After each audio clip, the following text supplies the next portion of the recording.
تیرے پاک روح کے زور میں بدلنے کے لیے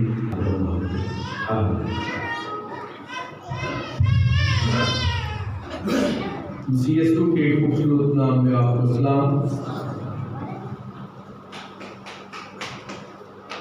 یونان کے ایک بہت ہی مشہور فلسفی، سائنسدان، سیاستدان، شاعر، ادیب، بہت ساری خصوصیات رکھنے والا ارسطو ایک دعویٰ کرتا ہے کہ زندگی بے جان چیزوں سے وجود میں آتی ہے۔ اس کے اس دعوے کو رد کرنے کے لیے لوئس پاسچر اور ڈارون سامنے آتے ہیں اور وہ یہ ثابت کر دیتے ہیں کہ آپ کا دعویٰ غلط ہے، اور وہ یہ بتاتے ہیں کہ زندگی سے ہی وجود میں آتی ہے۔ میرا مقصد صرف آپ کے سامنے یہ رکھنا ہے کہ کچھ دعوے زندگی میں بڑے بڑے دانا لوگ بھی کرتے ہیں، لیکن ان کے دعوے کس قدر قابل اعتبار ہے یا کس قدر ناقابل اعتبار، یہ وقت حالات ثابت کرتے ہیں۔ لیکن یہ بات سچ اور حقیقت ہے کہ خدا ایسا دانا، فہیم، یہ دروازہ ذرا باہر والا مین بند ہے، ایسا خدا ہے جس نے جو بھی دعویٰ کیا یا جو بھی وعدہ کیا آج تک دنیا کی کوئی حکمت، کوئی دانا اس کے دعووں کو غلط ثابت نہیں کر سکتا۔ آج بھی خدا کا بندہ مقدس داؤد اس زبور کی 16ویں آیت میں ایک دعویٰ کرتا ہے، اور دعویٰ یہ ہے صادق کا تھوڑا سا مال شریروں کی، بہت سے شریروں کی دولت سے بہتر ہے۔ میں اسی کے ساتھ 2 آیات اور آپ کے سامنے پڑھنا چاہتا ہوں۔ امثال کی کتاب، اس کا 15واں باب اور 16ویں آیت، یہاں پر بھی لکھا ہے کہ تھوڑا جو خداوند کے خوف کے ساتھ ہو، تھوڑا جو خداوند کے خوف کے ساتھ ہو، اس بڑے گنج سے جو پریشانی کے ساتھ ہو بہتر ہے۔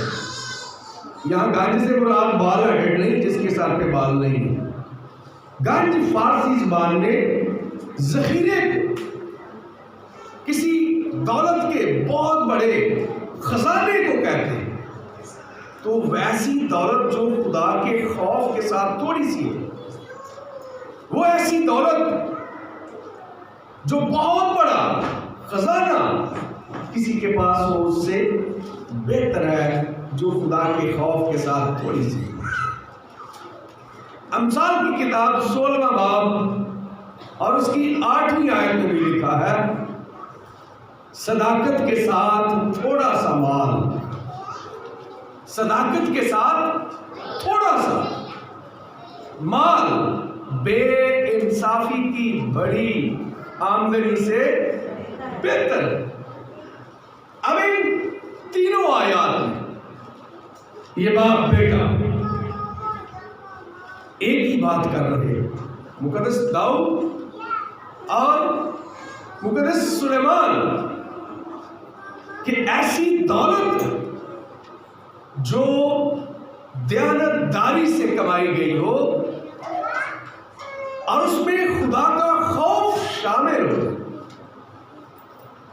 تو وہ دولت بہت ساری خزانوں سے جو بددیانتی اور ناانصافی سے کمائے جاتے ہیں ان سے بہتر. اور ان تینوں آیات میں ایک لفظ تکرار کے ساتھ استعمال ہوا ہے، بہتر. آج میں صرف آپ کے سامنے اس بات کو رکھنا چاہتا ہوں کہ اس زبور کے اندر اس کی 16ویں آیت میں ہم دیکھتے ہیں کہ مقدس داؤد اس زبور کو اپنی بزرگی میں جا کر، جوانی میں نہیں، بڑھاپے میں جا کر اس زبور کو لکھ رہا ہے اور اس میں اپنی زندگی کا تجربہ بیان کرتا. چونکہ ہمیں کیسے پتہ چلتا ہے اس زبور کا کہ اس نے بڑھاپے میں لکھا؟ اسی زبور میں آپ دیکھتے ہیں کہ وہ کہتا ہے میں بچہ سا اور بوڑھا ماں پر نسل صادق دی نہ کبھی ویکھی ہے لاچار تے ٹکر منگی نہیں.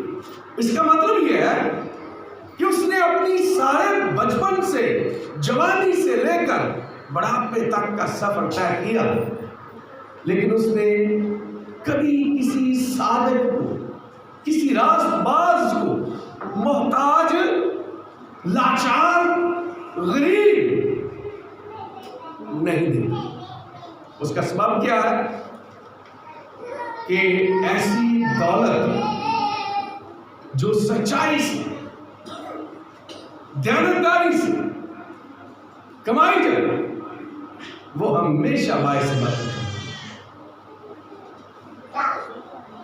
اب اس دعوے کے لیے میں آپ کے سامنے بائبل مقدس میں سے چند مثالیں رکھنا چاہتا ہوں کہ صداقت کے ساتھ یا صادق کا تھوڑا سا مال کب اور کیسے جا کے بابرکت ٹھہرا. ہاں، اسی زبور کے اندر مقدس زبور نویس داؤد یہ لکھتا ہے کہ ہاں ہم یہ بھی دیکھتے ہیں کبھی کبھی بے شک صادق کو کوئی جنبش نہیں، لیکن پھر بھی ہم دیکھتے ہیں کہ شریروں کو ہم بڑھتا، پھلتا، پھولتا دیکھتے ہیں، اور شریر وقتی طور پر ہمیں بڑھتے، پھلتے، پھولتے نظر آتے ہیں، لیکن در حقیقت ان کی خوشحالی ایک چھلاوا، فریب نظر ہے، عارضی ہے، اور بہت جلد ان کا سارا روب، جلال، ساری خوشحالی برباد ہو جاتی ہے. لیکن صادق، راست باز، راست رو وقتی طور پر کبھی کبھی شریروں کے سامنے غالب نظر، مغلوب نظر آتے ہیں. ہم دیکھتے ہیں کبھی کبھی شریر ہمیں بڑے اونچائی پر نظر آتے ہیں، اور اسی کئی بار یہ کہتے مجبور ہو جاتے ہیں کہ یہ بد کردار ہے، بد دیانت ہے، لیکن ٹور خدا ان کو بھی بڑھا رہا ہے. خدا ان کی برکت کو سٹاپ کیوں نہیں کر دیتا، روک کیوں نہیں دیتا؟ لیکن یہ خدا جانتا ہے کہ شریر کی سرفرازی بالکل پانی کے بلبلے کی مانند ہے جو برباد ہو جائے گی، ختم ہو جائے گی، لیکن راست رو کا، صادق کا پھل ہمیشہ قائم رہے گا. ہم دیکھتے ہیں وقتی طور پر ایلیا اور ایزبل دو متضاد کردار ہیں. اخیب کی بیوی ایزبل جو نہایت شریر اور بت پرست اور ظالم عورت، اس نے بہت سے نبیوں کا قتل کروا لیا، اور ایلیا بھی ڈر کر بھاگ جاتا ہے اس کے سامنے سے. تو ایسی بات ہمیں نظر آتی ہے کہ کبھی کبھی شریر زیادہ بڑھتے، پھلتے، پھولتے ہمیں نظر تو آتے ہیں، اور نیکی، راست بازی، دیانتداری ہمیں وقتی طور پر ان کے سامنے جھکی ہوئی مغلوب نظر آتی ہے، لیکن نیکی کبھی ہمیشہ جھکی نہیں رہتی۔ ایک وقت آتا ہے کہ خدا ایزبل اور اخیب کو برباد کرتا ہے، اور ایزبل کا خون گلیوں میں کتے چاٹتے ہیں، چونکہ یہ نبوت تھی خدا کے بندہ کہ تیرا خون گلیوں میں کتے چاٹیں گے، اور وہ چاٹتے ہیں، لیکن ایلیا بحال کیا جاتا ہے، سرفراز کیا جاتا ہے، اور اس کی سرفرازی کو کوئی نقصان نہیں پہنچتا۔ اس لیے کبھی کبھی ہم دیکھتے ہیں کہ شریروں کے سامنے راست رو صادق جو سچائی پر اپنی زندگی گزار رہے ہوتے ہیں ہمیں مغلوب نظر آتے ہیں، مجبور اور بے کس نظر آتے ہیں، لیکن اس سے کبھی بھی ہمیں مایوس نہیں ہونا چاہیے کہ شریر تے ود دے پھول دے رہے کوڑی پیڑ وانگو ود دے رہے، لیکن راست باز بچارے صرف دکھ اٹھاتے ہیں۔ لیکن ہم دیکھتے ہیں بائبل مقدس میں راست رو کا پھل ہمیشہ قائم رہتا ہے، لیکن شریر جلد ہی برباد ہو جاتا ہے۔ راست باز کا، صادق کا تھوڑا سا مال شرارت کے بہت بڑے خزانوں سے بہتر ہے۔ کیسے؟ ایلیا کو خدا کریت کے نالے سے اٹھاتا ہے اور کہتا ہے جا سارپت میں چلا جا، سارپت کی بیوہ کے پاس چلا جا، اور وہ اس بیوہ کے پاس آتا ہے، جنگل میں آگے سے پوچھتا ہے بہن کیا کر رہی ہو؟ کہتی ہے میں لکڑیاں چنن رہی ہوں، اور میرے گھر آج ایک کوئی مٹھی آٹا ہے جڑا میں جا کے پکاواں گی، میں تے میرا بیٹا کھاواں گے، اور پھر وہ بعد چلی مار جاؤ۔ یہی سلاطین کی کتاب اس کے 17ویں باب میں ساری یہ کہانی بیان کی ہے۔ اور خدا کا بندہ یہ کہتا ہے کہ تو مجھے پانی پلا سکتی ہے؟ وہ کہتی ہے میں لاتی۔ جب وہ چلنے لگتی ہے تو اس کو کہتا ہے ذرا رک، میرے لیے ایک ٹکیا بھی، ایک روٹی بھی بناتی ہے۔ اب یہاں میں آپ کی بات کو آپ کے سامنے اس طرح سے رکھنا چاہتا ہوں کہ وہ بیان کر چکی ہے کہ کوئی مٹھی آٹا ہے جڑا میں پکانا ہے، کھانا ہے، ملک میں قحط ہے، 7 سالوں پر مبنی ملک پر قحط ہے، تو چونکہ اس کے بعد ہمارے پاس کچھ نہیں، ہم کھائیں گے اور مر جائیں گے۔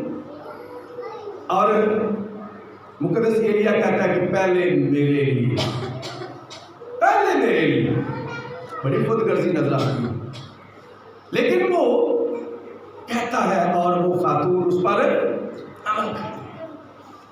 وہ اس کے لیے اسی مٹھی پر آٹے کو تیار کرتی ہے، بناتی ہے، لاتی ہے، اور اس خدا کے بندے کو، مرد خدا کو، مرد دعا کو کھلا دیتی ہے۔ اور پھر اس کا صلہ کیا ہوتا ہے؟ اس ایماندار بہن کا جس نے ایمان کے ساتھ خدا کے بندے کی اس بات کو قبول کر لیا، 7 سال میں جنہاں دے بڑے بڑے بڑے پڑھولے پڑے سن، بہت بڑے بڑے گودام تے ذخیرے کے ختم ہو گئے، برباد ہو گئے، لیکن اس بیوہ کے گھر سے نہ آٹا ختم ہوا اور نہ اس کی کپی سے، اس لیے کہ صادق کا تھوڑا سا مال شرارت اور شریروں کے بڑے بڑے خزانوں سے بہتر ہے۔ یہ ہے صداقت کا، یہ ہے صادق کا مال۔ ایک مٹھی آٹا 7 سال ختم نہ ہوا۔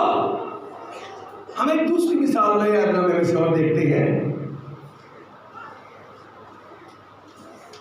یسوع مسیح بہت سارے لوگوں کے بیچ میں منادی کر رہا ہے، شام ہو گئی، ہزاروں لوگوں کی بھیڑ، اور کہا گیا کہ ان کے کھانے کا انتظام کرو۔ ایک شاگرد جو بڑا صاحب کتابی تھا، اس نے کہا ہمارے لیے، ہمارے پاس تو صرف 200 دینار ہے، اور 200 دینار کی روٹیاں تو شاید 50 لوگ بھی نہ کھا سکے، یہ ہزاروں کی تعداد میں لوگ ہیں۔ تو اگر آپ مرقس کی انجیل کو پڑھ کے دیکھیں تو وہاں پر ایک جملہ ہے، یسوع نے کہا تمہارے پاس کیا ہے، تمہارے پاس کیا ہے؟ اور اس بھیڑ میں سے ایک بچے کے پاس سے 5 روٹیاں اور 2 مچھلیاں ملی، اور اس بچے نے وہی 5 روٹیاں اور 2 مچھلیاں خدا کے ہاتھوں میں دے۔ دیکھیں ان دونوں کہانیوں میں ایک بیوہ اور دوسرا بچہ، دونوں کردار نہایت کمزور گنے جاتے ہیں۔ بیوہ بھی معاشرے کا کمزور ترین کردار، جو مالی طور پر اتنا بہتر حالت میں ہم انہیں نہیں دیکھ سکتے، اور اس طرح سے بچے بھی دوسروں کے ہاتھوں پہ ڈیپینڈنٹ ہوتے ہیں۔ لیکن خدا نے یہاں دونوں لوگوں کو، جن کو برکت کے لیے تیار کیا ہے، ایک بیوہ اور دوسرا بچہ، اور یسوع نے کہا کہ جو تمہارے پاس ہے پہلے وہ مذبح پر لاؤ۔ اور جب وہ یسوع کے ہاتھوں میں آتی ہے تو پھر کیا ہوتا ہے؟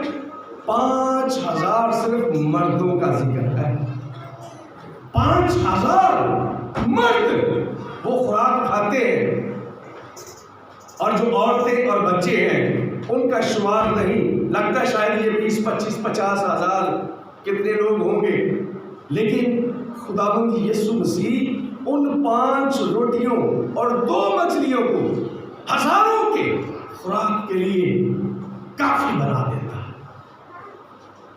کہنا یہ چاہتا ہوں، صادق کا تھوڑا سا مال شریروں کے بہت بڑے خزانوں سے بہتر ہے۔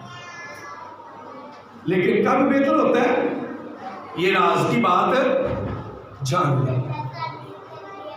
دونوں نے اپنی مجبوری اور اپنی غربت کے باوجود، وہ بہن بھی جانتی ہے کہ ملک میں قحط ہے، 7 سال تک پریڈکٹ کیا گیا ہے، پیشن گوئی کی گئی ہے کہ 7 سال تک قحط رہے گا، اور اس کے پاس ایک ہی مٹھی آٹا، لیکن جو اس کے پاس تھا اس نے وہ بھی مرد خدا کو دے دی۔ تو پھر اس کی گھر سے مال ختم نہیں ہوا۔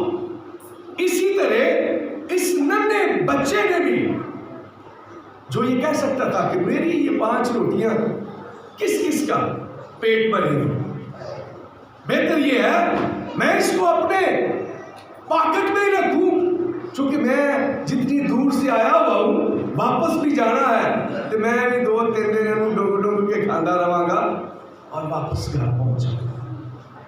اور یہ بچہ کون ہے؟ دلچسپی سے خالی نہیں ہے۔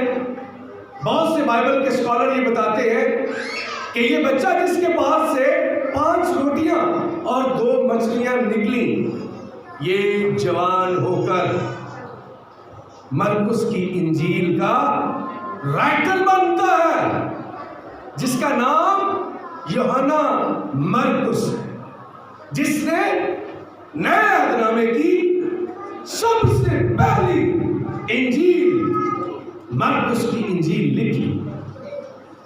یہ وہی بچہ جس نے 5 روٹیاں اور 2 مچھلیاں خدا کے ہاتھوں میں دے کر برکت کے لیے پیش کر دیا، اور وہ تھوڑا سا مال، تھوڑی سی خوراک بہت سارے خزانوں سے بڑھ کر ثابت۔ اس کے اپوزٹ ہم دیکھتے ہیں بلعام کی مثال ہے، جو لالچ میں آ کر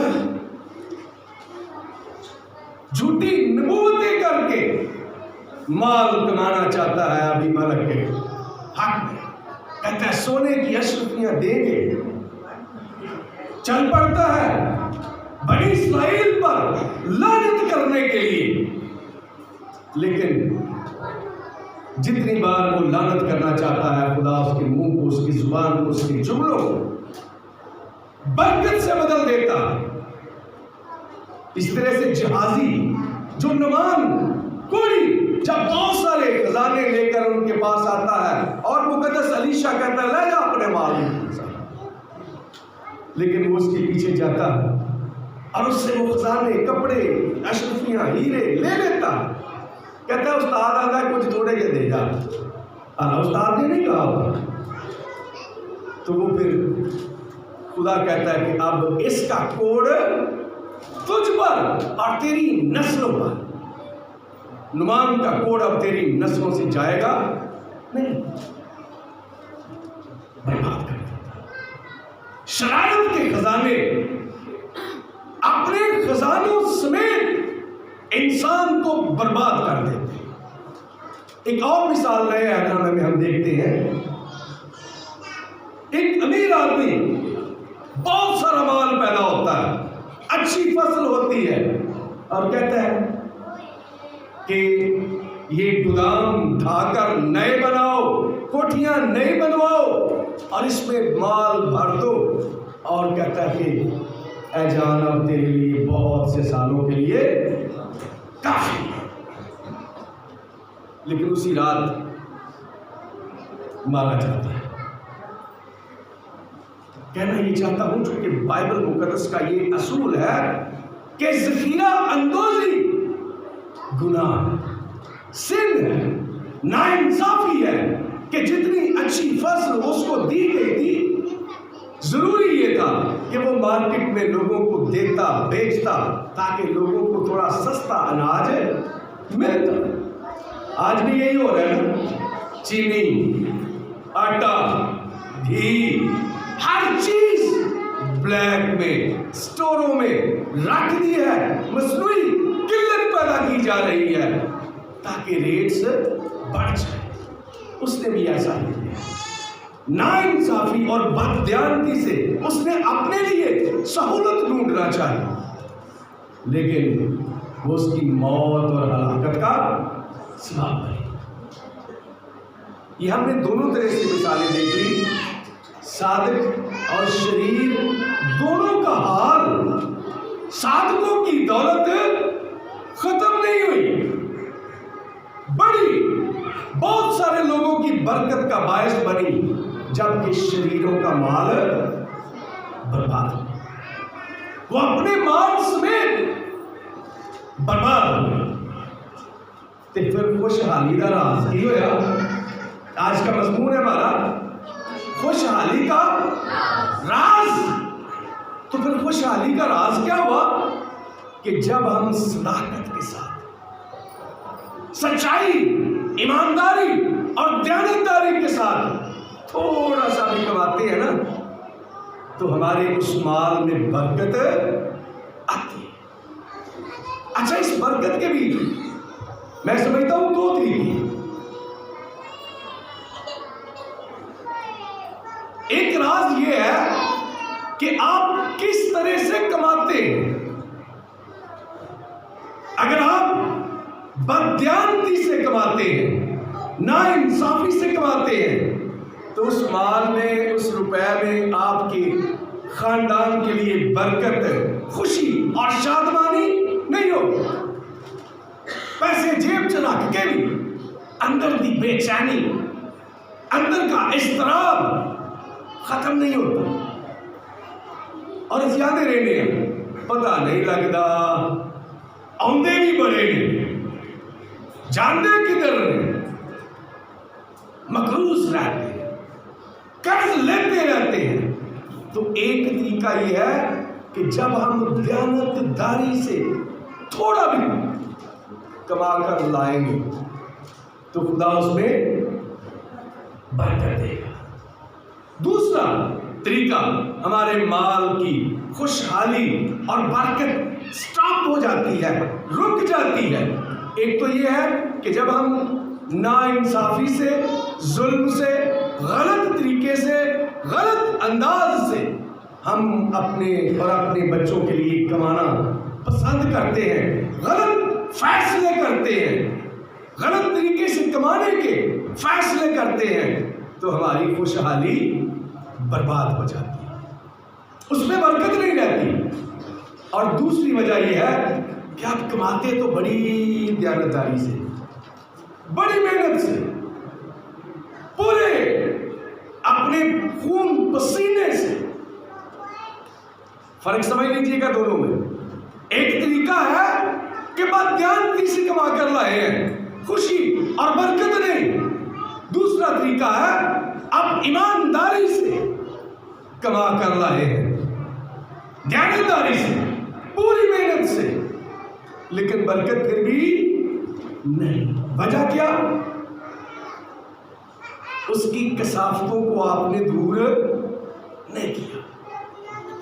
ایک دیانتداری سے لا رہے ہیں، لیکن لانے کے بعد آپ نے اس دولت میں سے، اس حصے میں سے خدا کا حصہ نہیں نکالا۔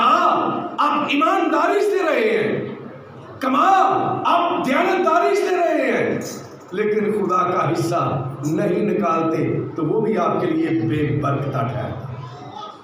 اور سب سے بڑا پرابلم یہی ہے کہ ہم شاید بڑی محنت سے کماتے ہیں، لیکن خدا کے لیے ہم اپنے ہاتھ کو کھولنا پسند نہیں کرتے۔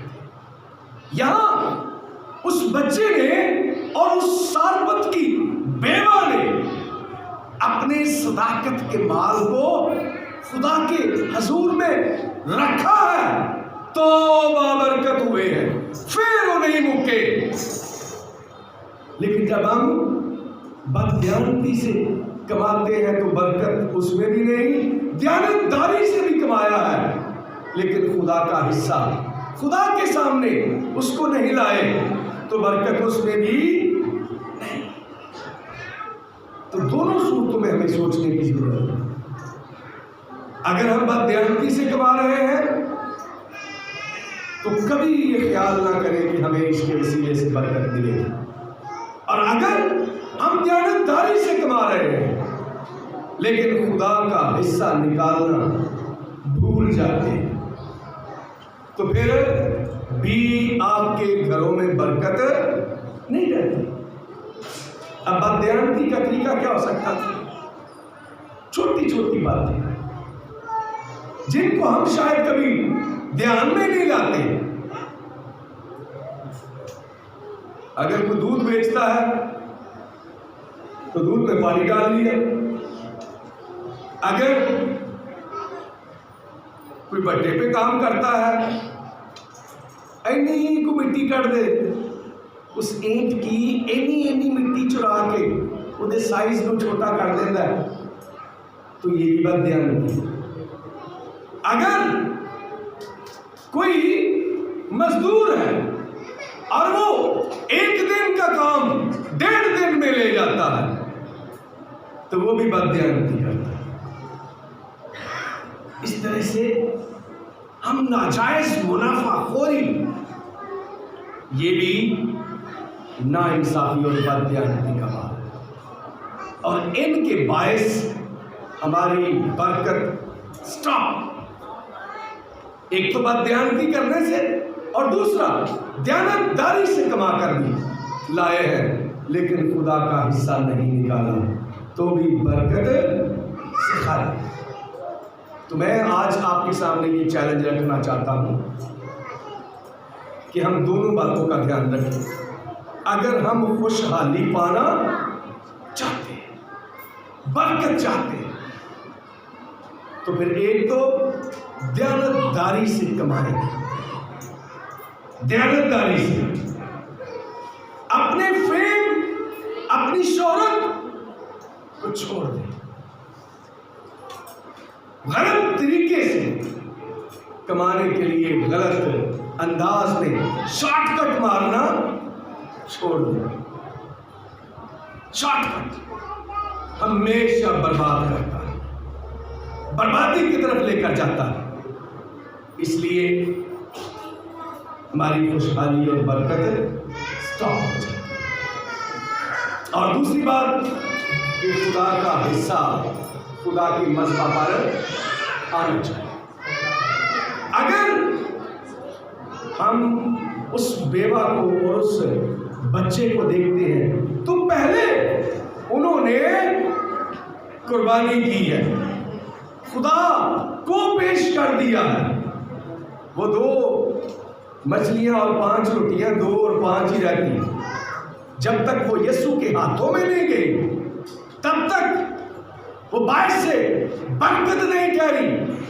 اسی طرح سے اس بیوہ کا مٹھی بھر آٹا مٹھی بھر ہی رہتا، لیکن جب خدا کے خادم کے لیے، خدا کے بندہ کے لیے، مقدس نبی کے لیے اس نے وقف کر دیا ہے تو پھر وہ 7 سال تک چلا، پھر وہ باعث برکت بنا۔ لیکن ہم خدا کو سب سے اڑی رکھتے ہیں، اس لیے برکت سے خالی رہتے ہیں، برکت سے خالی رہتے ہیں۔ اگر برکت پانا چاہتے ہیں تو ضرور ہے کہ پہلی شرط ہم دیانتداری سے کمائیں، ایمانداری سے، چونکہ صادق کا تھوڑا سا مال شریروں کی غلط طریقے سے کمائے ہوئے بہت سارے خزانوں سے بہتر ہے۔ اور دوسرا کہ ہم اس مال کو پھر خدا کے حضور بھی رکھنا سیکھیں۔ جب تک یہ دونوں کام نہیں کریں گے خوشحالی ہمارے گھروں کا دروازہ نہیں دیکھ سکتے، خوشحالی نہیں، برکت نہیں، بلیسنگ نہیں، اس بات سے نہیں قطع نظر۔ کبھی کبھی ہم دیکھتے ہیں کہ میں نے جیسے پہلے گزارش کی کہ شریر اسی 37ویں مزمور کو اگر آپ سارا پڑھ کے دیکھیں تو اس میں ان کا انجام بتایا گیا، دونوں کا، نیکوکاروں کا بھی اور بدکاروں کا بھی، کہ وہ بڑھتے پھلتے پھولتے نظر آتے ہیں لیکن ان کی خوشی اور خوشحالی دم بھرتی عارضی ہے، ختم ہو جاتی ہے۔ یہی وجہ ہے کہ جب ہم غلط طریقے سے کماتے ہیں، آخری مثال دے کر بات کروں گا۔ میرا ایک اسٹوڈنٹ تھا، وہ گجرانوالہ بلدیہ کے جو ضلع ڈسٹرکٹ ہال ہے کوئی شاید اس میں وہ ملازم ہے، تو بات ہو رہی تھی رشوت ستانی کہ رشوت ہمیں نہیں لینی چاہیے، تو وہ اس کے حق میں دلائل دے رہا تھا کہ اگر نہ لئیے سر جی تو پھر پورا کام نہیں پہنگا۔ اور اس نے مثال کیا دی مجھے کہ سر جی کل دی مثال کہ میں 12,000 روپیہ کسی سے رشوت میں لے کے آیا، گھر آیا ہوں تو میرے لاہور سے 6-7 دوست آ گئے کہ جی ہمیں گجرانوالہ میں چڑے کھلا، چلے گئے تو 12,000 کی بجائے 15,000 روپیہ خرچ آیا۔ اور اگر میں نہ لیتا تو یہ 15,000 میں کتوں خرچ کرتا، لیکن میں نے اسے کہا میرے بیٹے تو نے 12,000 لیا ہے تو یہ مہمان آئے ہیں، اگر دیانتداری سے تجھے 1,200 بھی ملتا تو یہ دوست لاہور سے آتے ہی نہ تیرے پاس چڑی کھانے کے لیے، اور تجھے ضرورت ہی پیش نہ آتی۔ اسی لیے کبھی کبھی ہمیں نا ہم بہانے بھی بناتے ہیں، آج مہنگائی بڑھی ہے، بچے بیمار ہیں، یہ وہ ادھر ادھر کی نہ کرتے تھے کتوں پوری پیندی، اس لیے سانو مجبورن یہ غلط راستے اختیار کرنے پڑے۔